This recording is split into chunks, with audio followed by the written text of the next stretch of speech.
It is not the critic who counts, not the man who points out how the strong man stumbles, or where the doer of deeds could have done them better.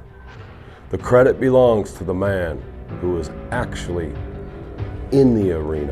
whose face is marred by dust and sweat and blood, who strives valiantly, who errs, who comes short again and again, because there is no effort without error and shortcoming. But who does actually strive to do the great deeds, who knows great enthusiasms, the great devotions, who spends himself in a worthy cause, who at best knows in the end the triumph of high achievement, and who at the worst, if he fails, at least fails while daring greatly, so that his place shall never be with those cold and timid souls who neither know victory nor defeat.